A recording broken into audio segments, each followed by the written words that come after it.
Good evening, students. We have already done the Factories Act in the live session, and I have also posted the recorded video of the same on the Moodle. It's a 1 hour video completely covering all the major aspects of Factories Act. However, further detailed certain topics are to be done in detail relating to Factories Act, which we shall be doing today. Now, let us talk about who is the occupier. A little brief has been done in the last lecture also, live lecture also. Occupier is a person who actually has the control over the area of the factory or over the factory, right? But don't confuse it with occupier and owner. It can be that the occupier and owner are the same, but they may be different. Ultimately, the power relating to a factory lies with the occupier, one who is occupying the premises of the factory. The person who has ultimate control over the affairs of the factory is called as the occupier. It includes a partner in case of a firm. For example, the business mode is that of a partnership firm. Then it can be any partner, and director in case of a company. So अगर company है तो director ऑक्युपायर हो सकता है, अगर firm है तो कोई भी पार्टनर हो सकता है. In case of government company, occupier need not be a director. In that case, person appointed to manage affairs of the factory shall be the occupier. Government factory के केस में जिस बंदे को ऑक्युपायर के तौर पे नियुक्त किया गया है वही ऑक्युपायर कहलाएगा, right? Now moving next, just a minute.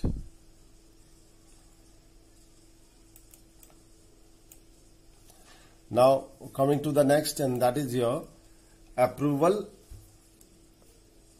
license and registration of a factory, right? Now making an application to the government or the chief inspector along with the duly certified plans and specification required by the rule. So the first thing is that you have to make an application to the government, and by government we mean the chief inspector along with the duly certified plans and specification required by the rules. देखिए, किसी भी factory को लगाने से पहले बच्चों उसका बाकायदा अप्रूवल लेना पड़ता है, फैक्ट्री का लाइसेंस लेना पड़ता है और फैक्ट्री को रजिस्टर कराना पड़ता है. This is the compliance under section 6. तो वो कह रहा है कि you have to make an application to the chief inspector with the duly certified plans. जो आपका प्लान है, जो फिजिकल प्लान है फैक्ट्री के लेआउट का, वो और स्पेसिफिकेशन के क्या क्या चीजें इंस्टॉल होंगी, किस किस तरह की मशीनरी इंस्टॉल होंगी, ये तमाम चीजें आपको अपनी एप्लीकेशन के साथ अकम्पनी करनी है. Send to the state government और chief inspector by registered post. It can be send by registered post elsewhere, and no order is communicated. If no order is communicated to the applicant within 3 months from the date on which it was sent, the permission is deemed to be granted. मान लीजिए मैंने postal उससे भेजा अपने application के approval के लिए, अपने सर्टिफाइड प्लान्स के लिए टू द चीफ इंस्पेक्टर, और वो 3 महीने तक उनसे कोई जवाब नहीं आया, then it will be deemed to have been granted. यानी कि ये मान लिया जाएगा कि गवर्नमेंट की तरफ से मुझे अप्रूवल मिल चुका है. If the application is rejected, appeal can be made to the government within 30 days of the date of such rejection. यानी कि अगर मेरी एप्लीकेशन रिजेक्ट हो गई है तो विद इन 30 days मैं दोबारा से अपील कर सकता हूं कि मुझे फैक्ट्री का अप्रूवल दिया जाए.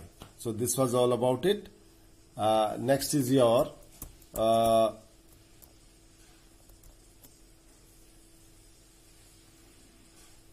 Next is your student notice by occupier. तो ये ऑक्युपायर को एक नोटिस देना होता है under section 7. The occupier shall at least 15 days before the beginning to occupy और use any premises as factory sent a notice to the chief inspector. देखिए, ये ऑक्युपायर से जो कहानी हमने शुरू करी है, यानी कि राइट फ्रॉम द स्क्रैच हम फैक्ट्री कैसे अप्रूव लेते हैं, कैसे बनाते हैं, ये पूरी कहानी इन सारे सेक्शंस में दी गई है. तो occupier at least 15 days from before he begins to occupy और use any premises as a factory sent a notice to the chief inspector containing. यानी कि 15 दिन पहले किसी जमीन को मान लो एक्वायर किया जा रहा है फैक्ट्री के लिए, तो 15 दिन पहले ये एक नोटिस दिया जाएगा. किसको? चीफ इंस्पेक्टर को. किसके द्वारा? ऑक्युपायर के द्वारा. जहां ये सारी डिटेल्स दी जाएगी कि हम फैक्ट्री का नाम क्या होगा, कहां सिचुएटेड होगी, the name and address of the occupier, occupier का name and address of the owner of the premises, actual जो उसको बिलोंग करता है उस लैंड को. देखिए, ये थर्ड पॉइंट इसलिए लिखा है कि हो सकता है कि ओनर ने लीज पे दे रखी हो लैंड, तो इन दिस केस ऑक्युपायर अलग होगा और ओनर अलग होगा। बट मान लीजिए बंदा ऑक्युपायर ने वो प्लेस खरीद ली है, तो ओनर भी वही हो गया और ऑक्युपायर भी वही हो गया, बट फर्क भी हो सकता है दोनों में। इसलिए name and address of the occupier भी है और name and address and owner of the premises. The idea to understand is that the occupier and the owner can be same or they can be different. That's why these 2 points are given as separate points. The address to which communication relating to the factory may be sent, obviously जहां communication के लिए देना है, factory से related communication जो भी होगा chief inspector के साथ। The nature of the manufacturing process, आप क्या बना रहे हैं, आप कंप्यूटर बना रहे हैं, आप साबुन बना रहे हैं, आप टूथपेस्ट बना रहे हैं, it can be any damn thing under a factory that you want to make. The total rated horsepower installed to be installed in the factory. देखिए हॉर्स पावर क्या होती है, जो मशीनें होती हैं, जैसे कार का हॉर्स पावर देखा जाता है, उसी मशीनों का भी हॉर्स पावर होता है। तो टोटल हॉर्स पावर के मतलब कि कितने हॉर्स पावर की कितनी मशीनें हम इंस्टॉल करने वाले हैं, उसकी technical details. The name of the manager of the factory for the purpose of the act. एक बंदे को आपको फैक्ट्री मैनेजर बनाना होता है, उसका नाम पता है। उसके बाद the number of workers likely to be employed in the factory, 50, 100, 1000, 500, कितने लोग आप एम्प्लॉय करने वाले हैं, उसका भी हिस्सा इस प्लान में होना चाहिए। कितने लोगों को आप एम्प्लॉय करने वाले हैं, such other particular as may be prescribe, जो कि जरूरत हो सकती है। ठीक है, तो this is all about your things relating to your this thing, this notice by occupier. Now after notice by occupier, we shall have this general duties of the occupier. Occupier shall ensure the health, safety and welfare of all the workers while they are at work in the factory. Obviously ये उसकी जिम्मेदारी है, उनकी health, safety और welfare. देखिए पूरे factories act में ये तीनों ही चीजें मेनली होती हैं और सारे सेक्शन जनरली इसी से रिलेटेड है। That is to safeguard the health, to provide safety measures and to provide welfare measures of the worker. तो ये ऑक्युपायर की ड्यूटी है कि ही हैज टू एंश्योर कि फैक्ट्रीज एक्ट में ये जो प्रोविजंस दे रखे हैं उनको पूरी तरह से उसकी फैक्ट्री में लागू किया जा सके। Every occupier shall prepare a written statement of his general policy with respect to the health safety of the worker. उसका एक स्टेटमेंट होना चाहिए कि वो क्या क्या चीजें करना चाहता है in order to safeguard the health and safety of the workers.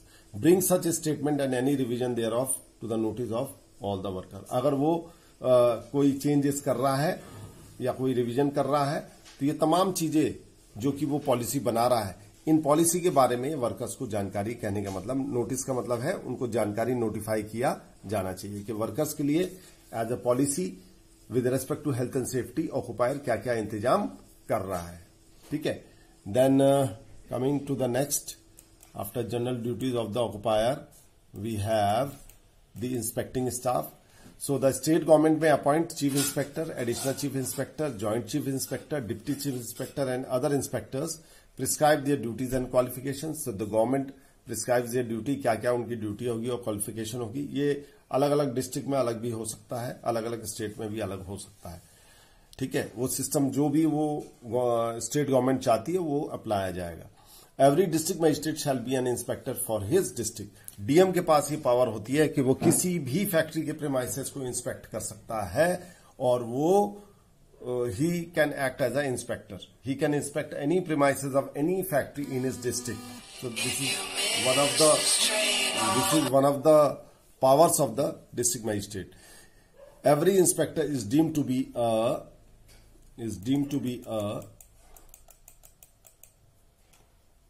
just a minute.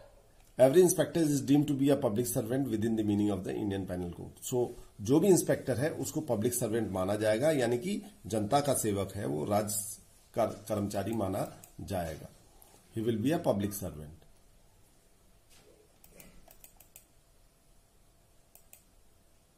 Powers of the inspector, this is section 9. ठीक, so the inspector of factory has a power to enter any premises for any kind of investigation. किसी भी तरह की जांच पड़ताल कर सकता है। एग्जामिनिंग द प्रीमाइसेस जो एरिया है उसको वो जांच कर सकता है। उसके बाद thereafter he can inquire into any accident और डेंजरस अकरेंस। किसी भी तरह का डेंजरस अकरेंस अगर हुआ है तो उसकी भी वो जांच पड़ताल कर सकता है। ठीक है, then require the production of any document, that is any register or document, so उसको प्रोड्यूस करने के लिए बोल सकता है जांच पड़ताल के लिए। सीज और take copies of any register, record और अदर डॉक्यूमेंट। सीज का मतलब जब्त कर सकता है किसी भी रजिस्टर को, किसी भी रिकॉर्ड या डॉक्यूमेंट को जो कि फैक्ट्री में पड़े हुए हैं या ऑफिस में रखे हैं। Take measures and photograph and make such recording, अपने एविडेंसेस के लिए वो किसी भी तरह की नपाई कर सकता है, फोटोग्राफ्स ले सकता है, वीडियो रिकॉर्डिंग कर सकता है, ये सारी तमाम चीजें कर सकता है। Exercise such other power as may be, इसके अलावा भी और भी कोई जो समय समय पे राज्य सरकार पावर देती है उन सारी तमाम चीजों को एक्सरसाइज कर सकता है।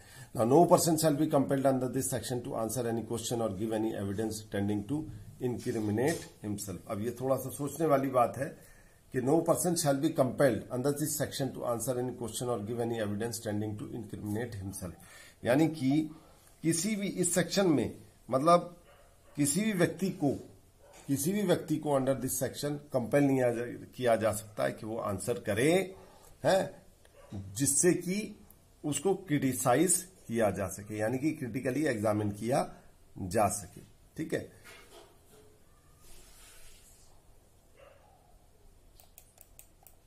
Then we have the certifying surgeons. Now certifying surgeons का काम क्या होता है? That the state government may appoint qualified medical practitioners to be certifying surgeons. Duties क्या है? The examine and certification of young person under this act. जो 18 साल से कम के बंदे होते हैं, ठीक है, उनको एग्जामिन किया जाए, उनको फिजिकली फिट दिखाया जाए या जांच पड़ताल की जाए, अगर वो फिट है तभी उनको काम करने दिया जाए। Examination of person engage in factory in such dangerous occupation और processes.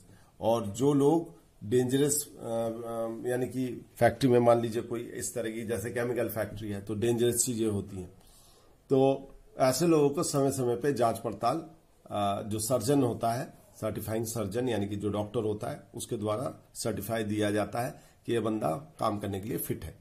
Supervising the factory where case of illness have occurred which are due to the nature of the manufacturing process. अब मान लीजिए गैसियस सब्सटेंस निकलती है, मान लीजिए एक chemical factory है, तो उसकी वजह से अगर कोई बीमारी होती है तो उसकी जांच पड़ताल करने के लिए भी ये जो सर्जन है, ये जो डॉक्टर है, he is authorised, right, and he can supervise the factory, यानी कि वो जांच पड़ताल इस बारे में कर सकता है कि अगर किसी को ये डिजीज हुई किसी पर्टिकुलर ऑक्यूपेशनल डिजीज की वजह से तो क्यों हुई।